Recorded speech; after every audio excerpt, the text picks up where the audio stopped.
चाहे कोई दिल लगा ले, चाहे कोई मेहंदी रचा ले, हमार मांग में सिंदूर तोहरे हाथ से पड़ी।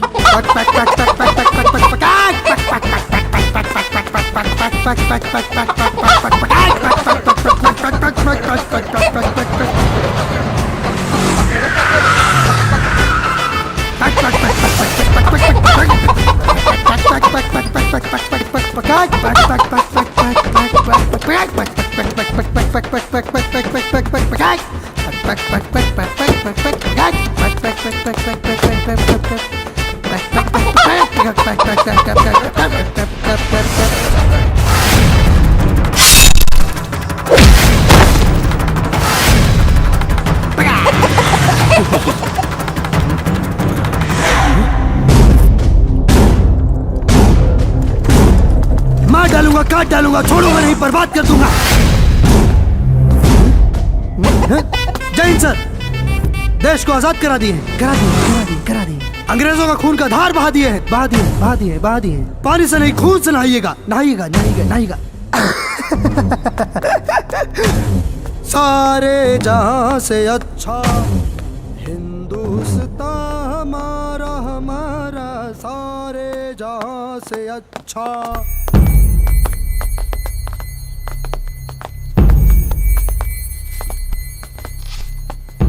गोली, बंदूक और बम।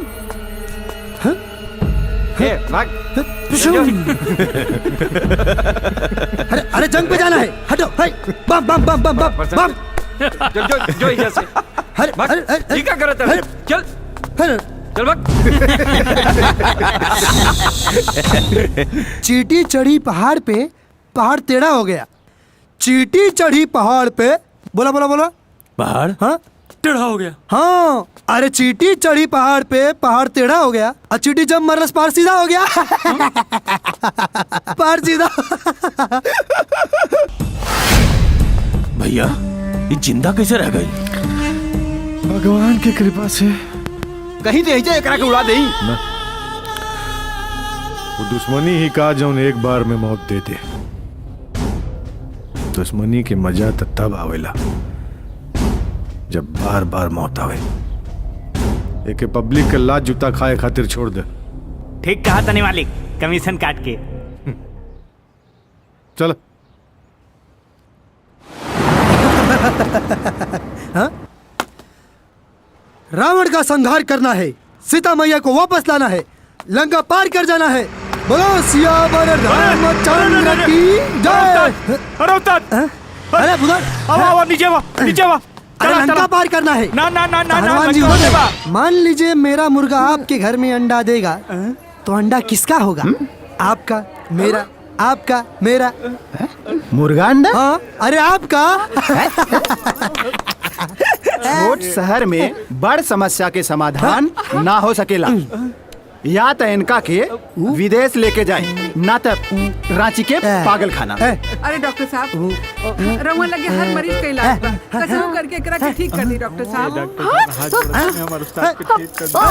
अरे इधर आओ लड़की। एक बात बताई कि पागल के ठीक करे के एगो उपाय बा।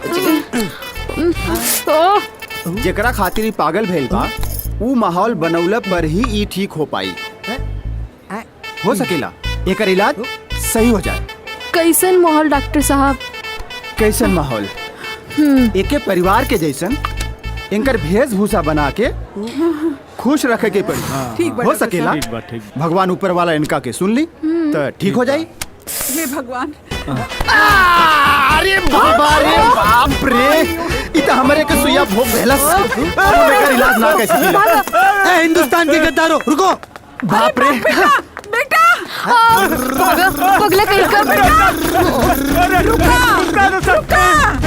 अरे राजा रुका, रुका बेटा, रुका बेटा, रुका। राजा हमारी बात सुना। ये तो सही में पागल है, तो बाहर भागा। अरे रुका, अरे राजा बेटा, हे भगवान, अरे काहे नहीं सुनता? रुका रुका।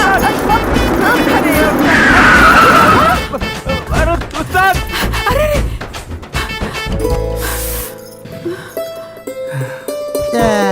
राजा, अरे हमार उस्ताद खिसियाल बड़े नु कि हम तोरा शादी में ना आईनी।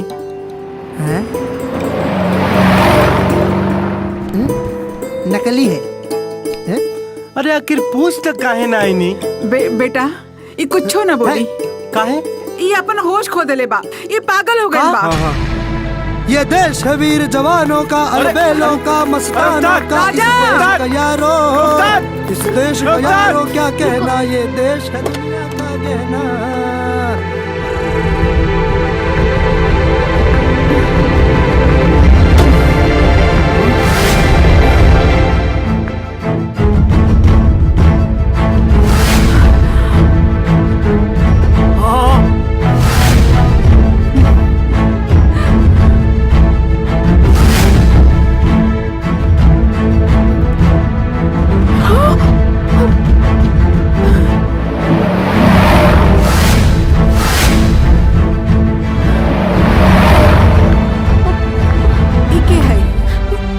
नैना ना चाची, इनका नाम किरण है।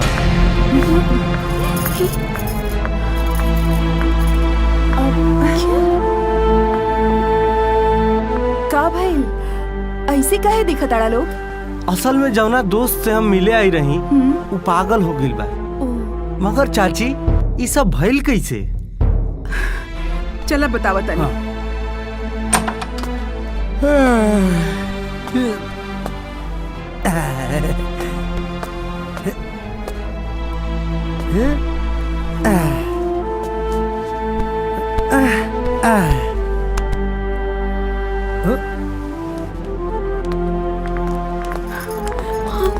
कैसे?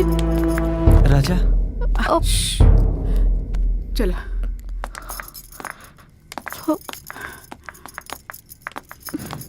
बैठा।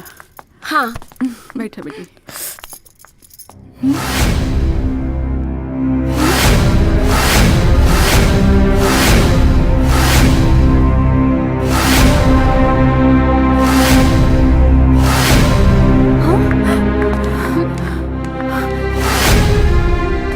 इता हम बानी। हाँ चाची, ये तो किरण बाड़ी। मगर चाची, भैया भाभी ये सब कैसे भइल चाची? बेटा वो निर्दयी लोग राजा के पूरे परिवार के मार देलिस, और तो और उनकर आनहर ससुर के भी जिंदा ना छोड़लिस। यहाँ तक के बेचारी के हाथ का मेहंदी और पाँव का महावर छूटे से पहले ओकर दे खून से लाल हो गए रहे। इत्तेफाक से इनका शकल नैना से मिला था। हाँ रितेश भैया, अगर ये चाह ली है तो हमारे उस्ताद ठीक हो जाइए। हाँ बेटा।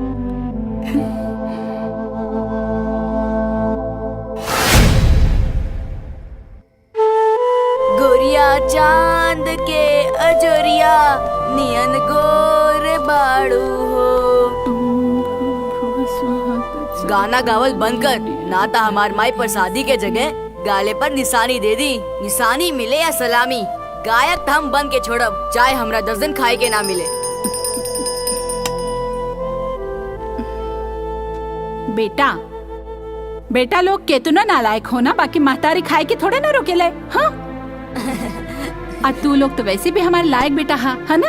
आओ प्रसादी देत हई। इला ई तोहार आ ई तोहर दोस्त के। इला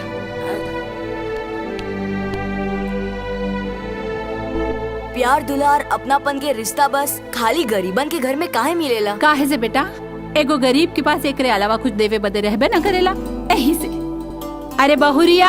जी माँ जी। लइकन के कुछ खाए के दे भाई। जी माँ जी।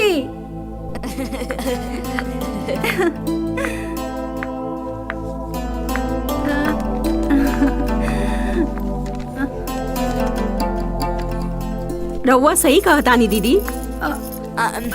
देवर जी ईटिंग कर ली। ईटिंग अच्छे से खा ली। हम गरीब घर के बेटी हैं और अमीर घर के पतो पानी। इली बाकी जवन खुशी सुख शांति वो माटी के घर में और माई के फटल फुटल अचरा के छाव में रहे ना, वो खुशी सुख शांति पति के महल कई महंगा कपड़ा गहना गुड़िया में दीदी नहीं थे। कहल का चाहतानी चाची? कहल ई चाहतानी कि रितेश के पापा के गरीब से दोस्ती हई गाना दोनों पसंद नहीं थे। हाँ? और तो और वहाँ के तो फैसला और तैयारी दोनों कहीं देले बानी कि शहर जाके पढ़ाई करे खातिर। बाप के फैसला काट ना सकीला और गरीब के दोस्ती और गायकी कबो छोड़ ना सकीला। दोस्ती खातिर जान भी कुर्बान रही। तू मांग के देख लिए, आवाज हवा में बिखरे से पहले हमार जान तोहरा कदम में रही।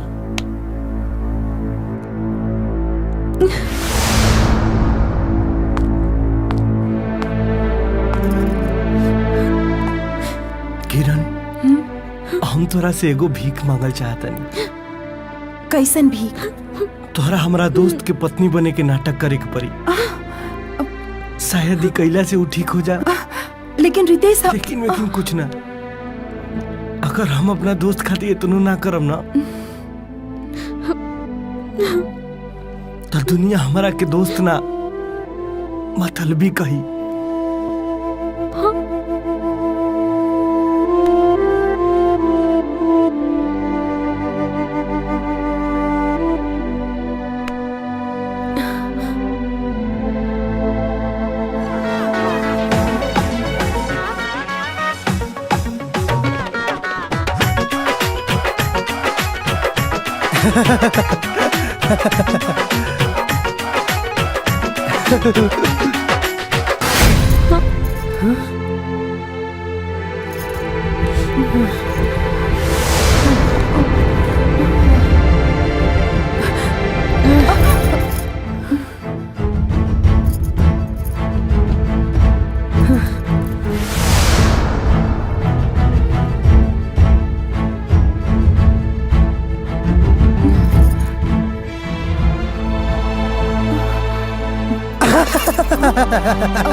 भगवान, एक कोना रास्ता पे लाके खड़ा कर दिला।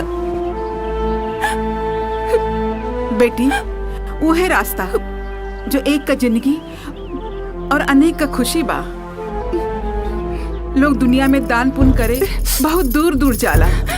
बेटी, हम दान का पेटी तुहरे कदम में रख देले बानी।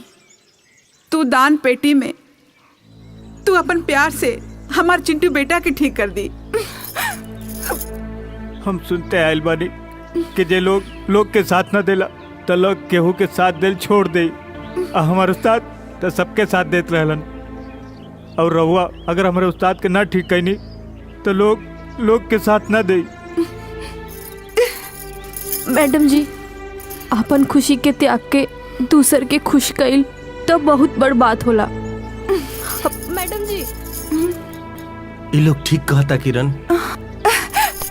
रितेश, हम कोनो फिल्मी हीरोइन नहीं की जे झूठा सिंदूर, झूठा मंगलसूत्र और झूठी औरत बनके नाटक कर सकीला। दोस्त के बचावे खातिर लाखों झूठ साच हो जाला किरण। आई बात तू जाना तारू। और उहे साच और झूठ हमनी के प्यार से बढ़कर नहीं खे।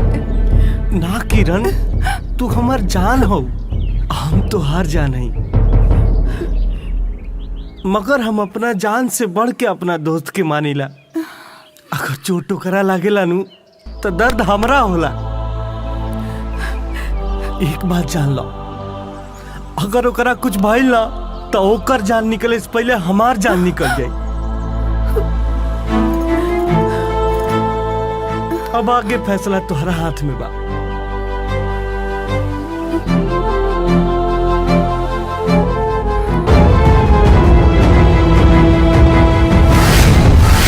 किरण, ई तू का कैलू? एगो कुंवारी लड़की के सबसे बड़ धरोहर होला ओकर कुंवारापन, जेकरा के तू तोड़ चुकल बाड़ू। लेकिन हम तो राजा, ई मत भूला कि तू किरण हव, जे नैना के किरदार निभा रहल बाड़ू। अपन अस्तित्व के खो के तोहरा के बदनामी के सिवा कुछ ना मिली, कुछ ना मिली।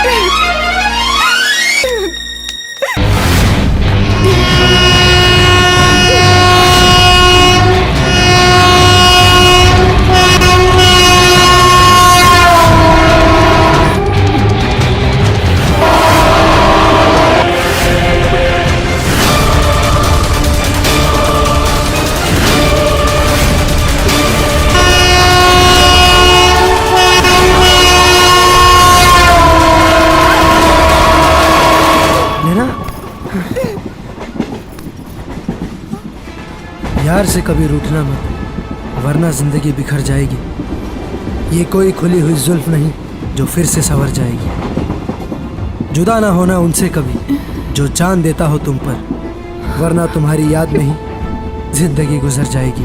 केहू के जिंदगी बनके जिंदगी भर कलंक के बनल दीवार पार करे से अच्छा बा कि हम मर जाएं। तो जिंदा लाश के सांस में प्यार की आस काहे भर लो? हम नैना ना किरण बानी। किरण? हाँ किरण, रितेश के दोस्त। रितेश के दोस्त? हाँ, रितेश के एक तरफा चाहत की वजह से हम हो रितेश से प्यार करे लगनी, और रितेश हमरा के राउर गांव ले आइले।